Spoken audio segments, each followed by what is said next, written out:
Ready. नमस्कार दोस्तों, आप लोग देख रहे हैं नेल्सन बसुमाता को। नेल्सन बसुमाता आपको लेके आया है और जयगांव मिरर आपको लेके आया है कूच बिहार और अलीपुरदुआर के एकदम बॉर्डर पे। यहाँ पे एक बेटी रहती है, जो बेटी कुछ दिनों से बहुत ट्रेंडिंग में है, आप कह सकते हैं। बहुत आलोचनाओं में है, बहुत ही कॉन्ग्रेचुलेशन चारों तरफ से मिल रहा है, क्योंकि बहुत अच्छा रिजल्ट इस बेटी ने किया है इस परिवार के लिए, इस इलाके के लिए। ये तो वैसे पड़ता है कुछ बिहार डिस्ट्रिक्ट, आप कह सकते हैं, लेकिन पढ़ाई जो है उन्नेसा दत्तो, ये बेटी का नाम है, ये पढ़ाई की है अलीपुरदुआर डिस्ट्रिक्ट। आइए सुनते हैं उसी के जुबानी क्या स्कूल में पढ़ते हैं और किस तरह से इस मुकाम पे पहुंचा, चलिए जानते हैं। अच्छा, तुम्हार नामটা?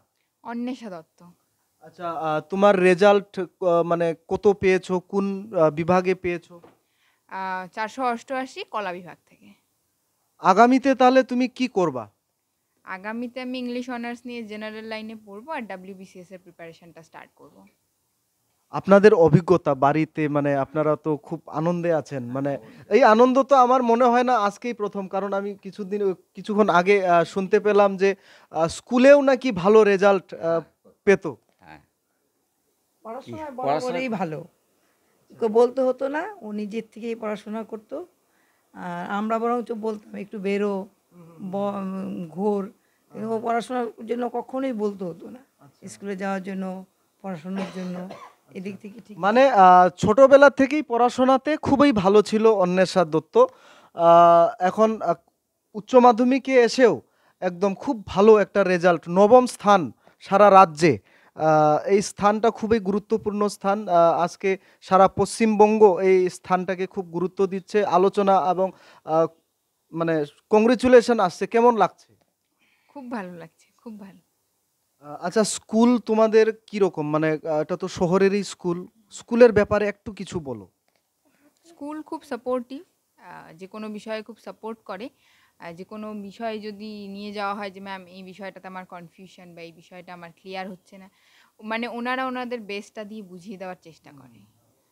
আচ্ছা, স্কুলে তোমার কোন জিনিসটা পড়তে খুবই ভালো লাগে, মানে সাবজেক্টগুলোর মধ্যে কোন জিনিসটা খুবই গুরুত্বপূর্ণ মনে হয় আর কি? বাংলা আর ইংলিশ। আচ্ছা, তো বাংলা আর ইংলিশ ছাড়া ওইটা তো পড়াশোনার বিষয় হয়ে গেল। স্কুলে কোন বিষয়টা তোমার মনে হয় যে এই বিষয়টা পরিবর্তন যদি হতো বা এই জিনিসটা একটু যদি সংশোধন হতো তাহলে ভালো হতো, কোন বিষয়টা এরকম মনে হয়? ওই খেলার সাইডটা। আচ্ছা, কোন বিষয়, খেলার কোন বিষয় তুমি মনে করো যে পরিবর্তন হলে ভালো? মানে অ্যাথলেটটা বেশি করে, মানে কি পরিবর্তন, অ্যাথলিটে কি পরিবর্তন? মানে আমাদের স্কুলের টিচার মানে যিনি ছিলেন উনি রিটায়ার্ড হয়ে গেছেন, তো তো এখন টিচারের অভাবে ওর মানে যারা খেলায় ভালো, মানে যে যাদের মধ্যে সম্ভাবনা আছে তারা তাদের ট্যালেন্টটাকে ইউটিলাইজ করতে পারছে না আর কি। তো মানে এটা রিকোয়ারমেন্টের ব্যাপার আছে, এটা কিন্তু হচ্ছে না। যাই হোক, তুমি যে স্কুলে পড়াশোনা করো সেই স্কুলটা হচ্ছে শহরের স্কুল, আর শহরের স্কুল বলেই পেরেন্টসরাও অনেক চোখ দিয়ে থাকে সেই স্কুলগুলোতে, এবং একটু গাফিলতি হলেই সেখানে অভিযোগ করে ফেলে, এবং স্কুল মানে সেই সুযোগটা দেয় না, বা সেই সব স্কুল মানে ছোট্ট একটা ভুলও নিজের রাখে না, সব সময় ভালোভাবে স্কুলের শিক্ষাগুলো চালিয়ে যায়।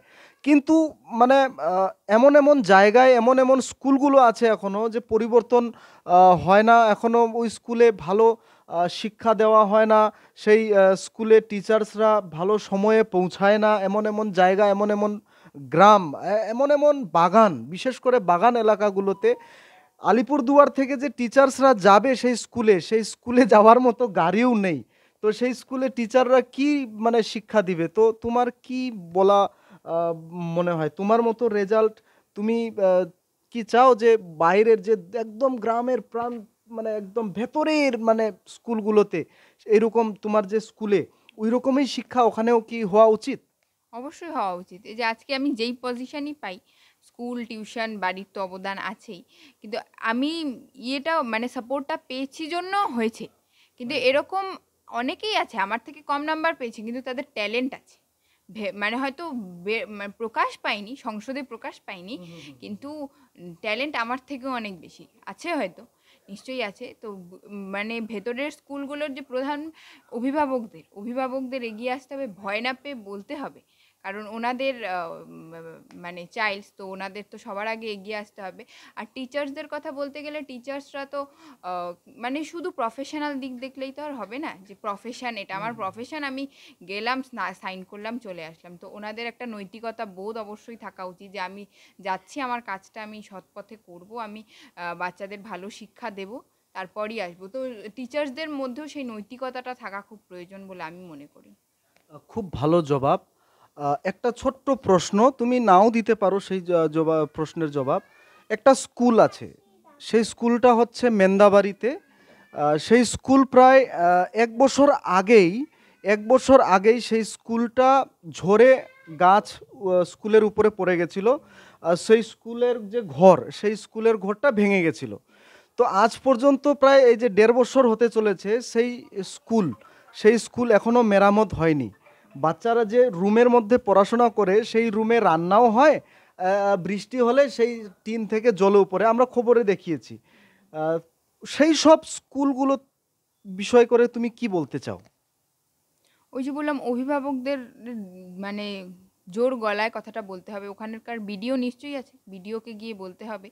আর মানে বিডিও, ডিএম যারা আছেন তাদেরকে গিয়ে বলতে হবে, টিচার্সদের বলতে হবে। নিশ্চয়ই প্রশাসনিক দপ্তর থেকে নিশ্চয়ই কোনো সাহায্য করবে, একদম পিছিয়ে থাকবে না, নিজেদের রেপুটেশনের কথা ভেবে হলেও করবে। আচ্ছা দাদা, তাহলে আপনাদের তো মেয়ে, বাড়ির মেয়ে, পড়াশোনা করাচ্ছেন, করবে আগামী দিনে। তো আজকাল সমাজে একটা এখনো আমরা আধুনিক সময়ে বাস করলেও একটা এখনো কোথাও না কোথাও এটা দেখা যায়, কোথাও না কোথাও আমরা এখনো নিউজগুলোতে পাই যে এখনো এই জায়গায় পুলিশ গিয়ে মানে নাবালিক যে বিয়ে করছিল ওকে উদ্ধার করে নিয়ে আসছে, এরকম বহু ঘটনা আমাদের সমাজে ঘটে। তো কি বলবেন, মানে আপনাদের দুটা মেয়ে, এটা ছোট মেয়ে, তো ভবিষ্যতে কি আরো পড়াতে চান নাকি তাড়াহুড়া বিয়ে দিয়ে দিতে চান? আরো পড়বে যতটা পারে।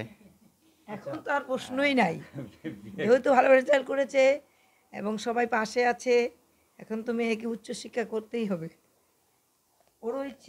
এই বিষয়টা যাতে প্রত্যেক গার্জিয়ানদের, প্রত্যেক সমাজের প্রত্যেক শিক্ষকদের, প্রত্যেক নেতাদের, প্রত্যেক জনগণের এই জিনিসটা প্রত্যেক অভিভাবক মাথায় যাতে করে। থাকে, ছেলে হোক বা মেয়ে হোক, পড়াশোনা সর্বপ্রথম।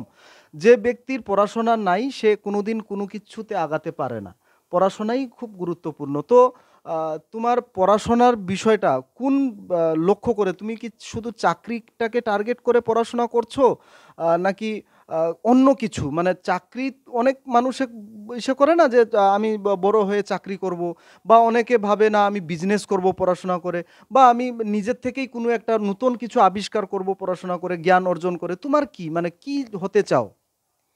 আমি পড়াশোনা করে মানে এমন একটা জায়গায় গিয়ে, কারণ আমরা এখন সাধারণ মানুষ, তো তো সাধারণ মানুষের কথা যতটা না কেউ শুনবে, তার থেকে প্রশাসনিক দপ্তরে যদি আমি থাকি, কোনো একটা পদে যদি থাকি, তাহলে আমার কথাটা মানুষ বেশি করে শুনবে। আমি সাধারণ মানুষের পাশে দাঁড়াতে পারবো। আর ছেলে মেয়ে আপনি যে বললেন, বিশেষ করে আমি মেয়েদের পাশে দাঁড়াতে চাই। এখনও আমাদের এদিকে প্রথা আছে যে গ্র্যাজুয়েশন করে, মাস্টার্স করে বিয়ে দিয়ে দিতে হবে মেয়েদের। ওই প্রথাটা জাস্ট আমি ভাঙতে চাই। মানে শুনে নিন দর্শক, আহ, এটাই হচ্ছে পরিস্থিতি। আগামীতে আমাদের প্রত্যেকজনের এই জিনিসটা, প্রত্যেক অভিভাবকের, প্রত্যেক যারা শহরে বাস করেন, যারা গ্রামে বাস করেন, যারা বাগানে বাস করেন, যারা গরিব, যারা ধনী, যারা আরও বেশি ধনী, প্রত্যেকজনের এই বিষয়টা যাতে আমরা গুরুত্ব দেই, যাতে এই জিনিসটা আমরা বুঝতে চেষ্টা করি। আজকে রাষ্ট্রপতি আমাদের মহিলা, আজকে আমাদের মুখ্যমন্ত্রী মহিলা। তো মহিলাদের বা মেয়েদেরকে নিয়ে আমাদের এই ধরনের যে দৃষ্টিভঙ্গি, যে ক্লাস 10 পাস করলেই ছেলে আসা শুরু, বা উচ্চ মাধ্যমিক পাস করলেই ছেলে আসা শুরু, পড়াশোনায় বেশি আমরা দূরে নিয়ে যেতে চাই না, বা পয়সা খরচা করতে আমরা মনে করি যে আমরা পড়িয়ে লিখিয়ে কি করব, এটা তো শ্বশুর বাড়িতে গিয়ে বাসনেই মাজবে বা রান্নাই করবে। তো এই ধরনের মানসিকতা আমাদের সমাজে এখনো অনেক আছে। তো জয়গাঁও মীরার এই পরিবারকে খুবই খুবই মানে ধন্যবাদ জানাই যে আপনারা এইরকম মানে একটা ইনিশিয়েটিভ নিয়েছেন যে আগামীতে আরও মানে পড়াশোনা করাবেন মেয়েটাকে, এটা একটা উদাহরণ আমিও মনে করছি। এবং হাজার হাজার মানুষ যারা আপনাদের নিউজ আগেও দেখেছেন এবং আমাদের চ্যানেলের দ্বারাও দেখবেন, প্রত্যেকেই এটাই আশা করবে বা আমরাও আশা করি আগামী দিনে আপনাদের এই পরিবার, আপনাদের এই দুটা মেয়ে একটা ভালো উদাহরণ যাতে স্থাপন করতে পারে সমাজে, এবং এই উদাহরণ দেখে বহু মানুষ যাতে তোমাদের যে একটা বিচারধারা সেটা ফলো করতে পারে। आप लोग देख रहे हैं जयगांव मिरर्स, नेल्सन बसुमाता के साथ। धन्यवाद।